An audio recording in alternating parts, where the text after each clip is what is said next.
Hey guys, welcome to the Massive Iron Channel. I'm Steve Shaw. In this video, I'm going to talk about 12 of the greatest, not all of them, but 12 of the greatest villains in the world of muscle building. Before I get into that topic, if you have any questions or comments, drop them down below. The best topic ideas I turn into videos just like this. All right, check out the link down below to coaching. I'd love to work with you. All right, so 12 of the greatest villains in the world of muscle building. Now, you probably are hoping that I'm going to be naming names. Like, I'm going to be naming names like Ryan Humiston and Athlete X and Greg Doucette and things like that. No, I'm not. I'm not saying those guys are villains. You can decide who the villains are, but that's not this type of video. What we're going to be doing is looking at concepts and things that people are distracted with, or things that take away gains. So without further ado, I got 12 things to go over in this video, so let's get rolling. Number one villain is inconsistency. This is the biggest villain. If you're not in the gym, you can't make gains over time. Making proper gains to the point where, everybody that comes to me is like, man, I want to get as big as possible, right? I want to get as big as possible. Well, that's going to require, excuse me, that's going to require years. Stringing together years of consistent training. Years. You don't get a break. It's going to take 4 years, 5 years, 6 years, 7 years, 8 years. It's going to take a long string of consistent training. I took one break around 2004 when I had my second daughter, and I didn't lift from about 2004 to 2006. It was very sporadic, okay? But since that time, since 2006 to here in 2022, I haven't missed more than a couple months from illness. Other than that, I've been in the gym consistently. If you want good gains, you're going to have to train like the guys that have good gains, and you're going to have to stay at it for a long period of time. All right, number two, overthinking. This is a cancer. There's a difference between overthinking and really smart application of new principles, right? There's a difference, so we need to understand that. But, excuse me, what is going on today? Overthinking is trying to fix things, trying to fix things with complicated solutions when really the solutions are probably on this list as another villain, like you're not being consistent and your nutrition sucks, or the effort's not there, your exercise selection sucks, or your form sucks, etc. So instead of addressing these types of issues or fixing them, we try to include overcomplication, right? I don't want to get my dumbbell overhead presses to over 80, so instead, I'm going to overcomplicate it and come up with some kind of a calculus formula, an extreme intensity protocol, so it looks like I'm working hard, when in reality, I'm just being a fucking pussy and don't want to get stronger. And as a natural, you need to get a lot stronger than you are now.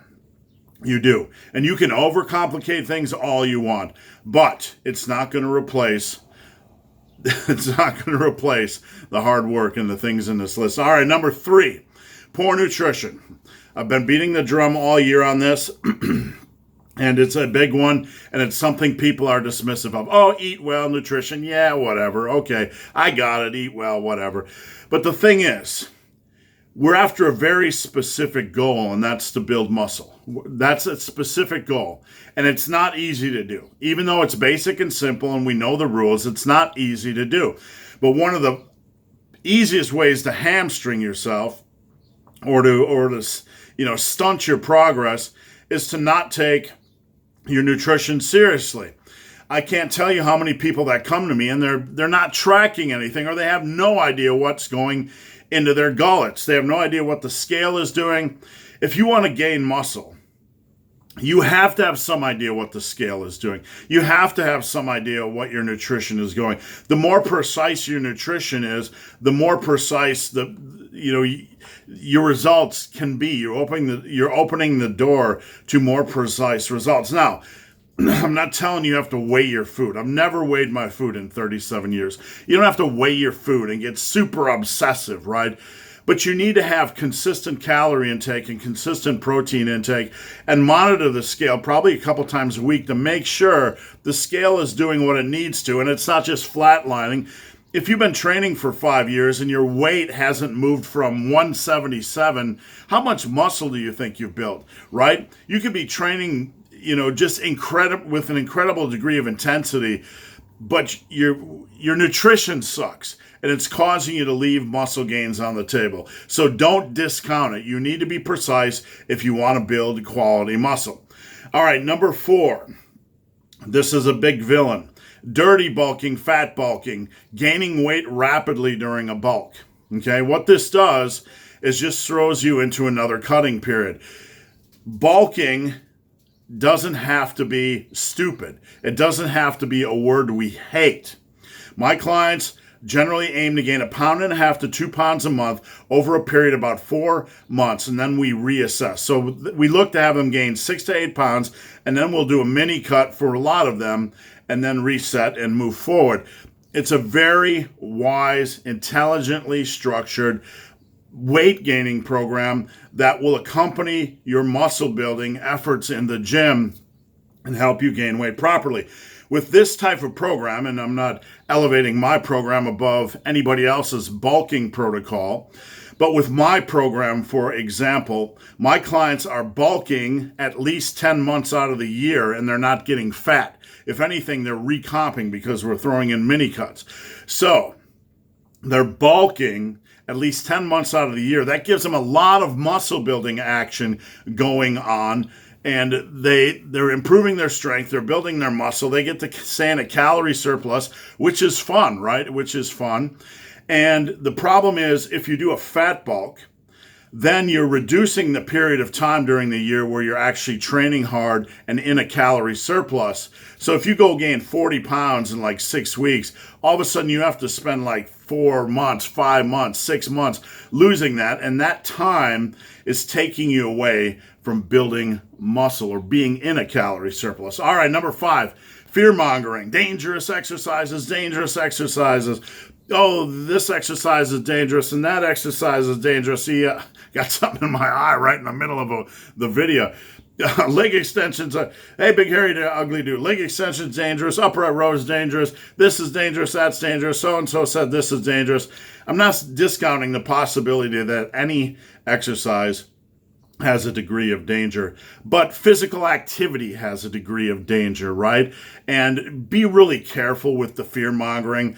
Like, it's really easy to read an article or watch a video and like, oh, this exercise is so dangerous, I'll never do it again. Like leg extensions, for example. I've been doing this forever, and I've heard so many of the people afraid to do leg extensions because it's dangerous. I've never seen a leg extension injury in 37 years, right? So let's take that with a grain of salt. The most dangerous exercises are probably the big 3, squats, deadlifts, and bench, just because form is so crappy, it can jack up your shoulders and knees. And really everything compared to that is minimal. And I can tell you, as somebody that's trained for 37 years, I feel pretty darn amazing. I got a little bit of aches and pains, but if you train wisely and you're not punishing your body, and you train intelligently, you can get pretty strong without beating up your body. And you don't have to fall in the trap of, believing all these exercises are awful and you should never do them again for reason X, Y, and Z. 99% of that stuff is fear-mongering and way overblown. All right, number 6.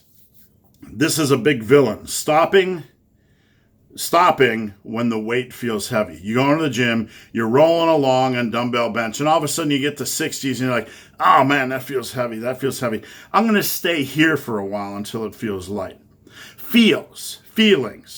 I'm going to stay here. I might even drop and reset and work back up, instead of attacking, because I want it to feel lighter. I'll tell you what, heavy weight feels heavy because it is heavy. It's never going to feel lighter, right? Like, I've said this many times.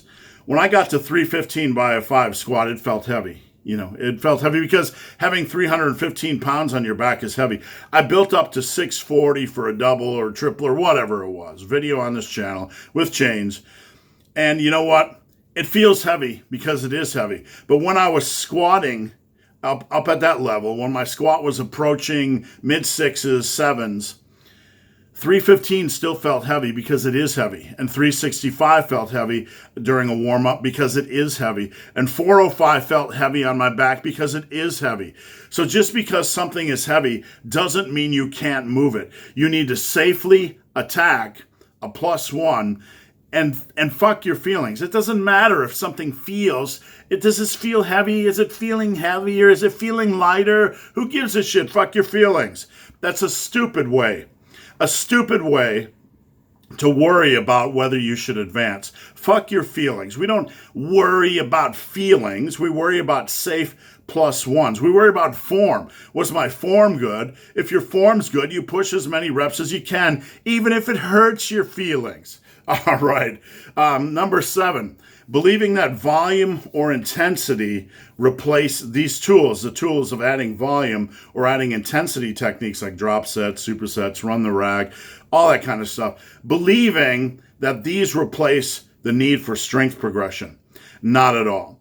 You're just lying to yourself. You're moving pieces around the board game, trying to make it look like I'm adding more volume, and I'm doing a drop set here, and I'm doing an elbow twerk there, and a teacup lateral here, and a pinky twist there, and a nipple twerk there, and it looks like I'm doing all this stuff. And because I'm doing all this stuff, it replaces a need for strength progression. No, it doesn't. Strength progression is the foundation of everything. Whether you add more volume or doing teacup laterals or pinky nerps and twisty nurples or nipples and purple nipples or whatever the fuck you're doing, whatever your Ryan Humiston exercise of the day is, right? Whatever you're doing, that doesn't replace strength progression. Strength progression is still the foundation. So if you add volume, you need to add strength with that volume. If you add Ryan Humiston, nipple twerk, pinky cup, teacup laterals, you still need to add strength progression. Strength progression still needs to drive that.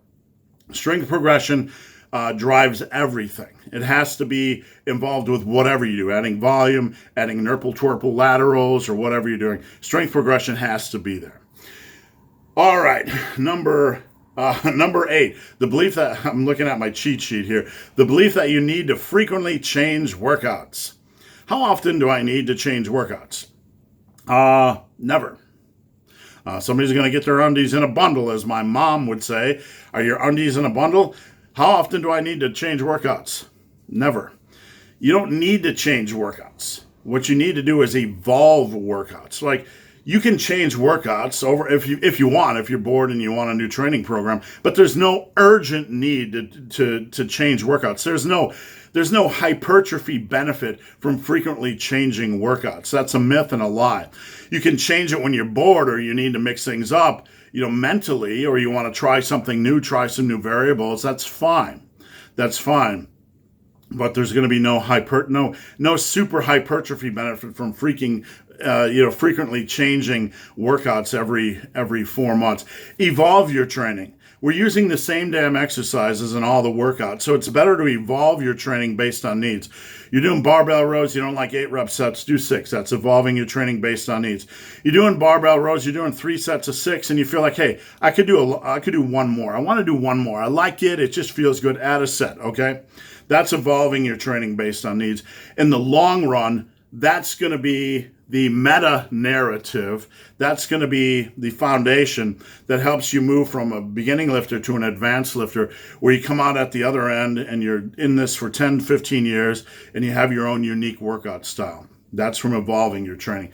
All right, number 9, the belief that you need to frequently change exercises. This is almost the same as number 8. To fool the muscles. To fool the muscles, you need to frequently change exercise, because they're sitting around, they're like, Bob, we've been doing dumbbell curls for 4 weeks now, and they aren't fooling me one bit, Bob.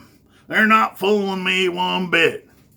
He thinks they're fooling me, but I'm just nice and complacent, sitting in my lawn chair on my front porch, having a Bud Light. Right? That's not how muscle cells work. That's not how the muscle building process works. You do not need to fool your muscle cells. You do not need to frequently change exercises. You don't. It's not involved in the process, it's not needed for the process. You can try new exercises. A base level of exercise variety is good. Okay? Just doing one exercise for your chest is not the best for hypertrophy. Having a small pool of variety of exercises, 3, 4, 5 per week is great. That's great for hypertrophy. That's great for hypertrophy. But you don't need to frequently change these out. You can try new exercises. If one feels better than the other, then plug it into the equation. That's fine. But there's no urgent need to change exercises to fool the muscles. All right. Number 10, we're almost done. Believing that all exercises are created equal. This one is coach driven. Okay, this one is from a coach that doesn't really understand what they're doing. Okay, hear me out. This is going to be a powder keg. This is going to be a sassy little comment. But I'm telling you, if your coach thinks all exercises are created equal, they don't really understand. They need to rethink what they're doing. Here's what I mean. Okay, when we create rules that are to be applied for all exercises, like, can you train to failure? Yes, no, black, white. Well, I'll tell you what, every exercise is different. Some exercises you can train to failure, and some exercises are more punishing. This is just common sense. Can I train to failure? Well, on some exercises, yeah, you can train to failure pretty easily. Like, I can train to failure on barbell rows because it's not punishing, and I'll get to a rep where the speed slows, and I'll know, okay, I've hit failure. I've hit failure because the speed slows, and then after this, I could probably keep doing reps, but I have to use English. Not punishing at all. For me, doing bench press, going to failure is not punishing at all. On the other hand, if you go to failure on squats and deadlifts, it's going to take your testicles in the big hands of doom and twist them around like a Ryan Humiston, Nurple Twerple, Pinky Teacup lateral and just yank on them, right? So not all exercises are equal. So if you have a coach or have a YouTube voice or a social media trainer that's applying black and white solutions for all exercise, they really have no fucking idea what they're doing. I don't know how to explain it any more politely than that. They really have no fucking idea what's coming out of their mouth, because exercises are not black and white. They're not all in one pool. Let me give you another example. Controlling the eccentrics. You must control the eccentrics. We got another voice coming out. We must control the eccentrics. Right. Well, that's great. I'm all for controlling the eccentrics, but I also know not all exercises are equal. So we don't control the eccentrics on deadlift. It puts a lot of extra pressure on our lower back. I don't really focus on controlling the eccentrics on dumbbell and barbell rows because it places a lot of extra stress on the back. Just know every exercise is different. One final thought on that. Knucklehead coaches that give you the same set and rep scheme for every exercise. You got to do a 5x5 or a 3x8 or a 4x10 to 12 on every exercise. No, no, you don't. Like, some muscle groups and some exercises respond better to different rep ranges. This is just common sense, right? This is just common sense. If you want to start there, that's fine. But just doing, like, I call it sloppy programming, right? Has your coach learned anything in the last 20 years, or are they just applying the same set and rep scheme to every exercise? Because I've been working with people, and I know that on certain lifts, higher reps work better. On certain lifts, lower reps work better. I know on squats, once you get past 10 reps, I have certain protocols where somebody might push a squat set, and if it gets beyond 10 reps, I'll tell them you can really kind of stop at 10 or whatever. So bottom line is, the villain here is trying to apply black and white solutions to exercises when the demands of every exercise are different in the real world. All right, 2 more left. Number 11, poor form on squats and deadlifts, a huge villain. So many people are relying on these exercises. They're good exercises. They build mental strength. They can build a lot of physical strength. Yet, if your form's not good, you're getting not a lot out of them. I've really been beating this drum lately because, here, when I first got on the worldwide interwebs, you're seeing bad exercise form and you're like, okay, we're going to improve because there's a lot of form videos out there, And I remember at one point, infinite Elgin intensity, we used to talk quite a bit on a daily basis in a little Facebook, clusterfuck group. And he used to say, like, well, we don't need any more videos on squat form and deadlift form. It's been done a million times over. I disagree, because here we are like 10 years later, and so many squats and deadlifts are crappy, and people aren't getting a lot out of them. So it's a great villain. Guys will rely on these exercises, not get a lot out of them, then they'll wonder why they're not building muscle. Wow, one more left. This is turning into a Jeffrey Verity Schofield video where you need to take a smoke break in the middle. A smoke break. You know, I say that, you know, for the power lifters that are watching that are smoking. All right, just a joke. Number 12, relying only on barbells. This is a big hypertrophy villain. Don't just rely on barbells. Move away from the cult of barbells.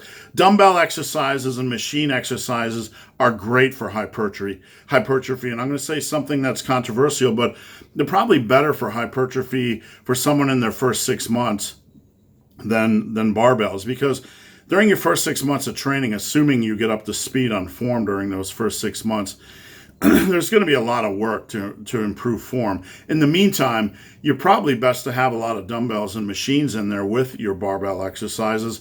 And honestly, that's the way I've been training for 37 years. Dumbbells, machines, barbells, some body weight stuff, some unilateral, some finisher stuff, and that's it. That's it. All right, guys, hope this video has been of some help. If you have any questions or comments, drop them down below. If you made it this far in this video and have yet to subscribe to my channel, please do. I'd appreciate the support. And anybody that, because this video is so long, anybody that drops the name Jeffrey Verity Schofield in the comments has a chance to win a t-shirt. Thanks, guys, and have a great day.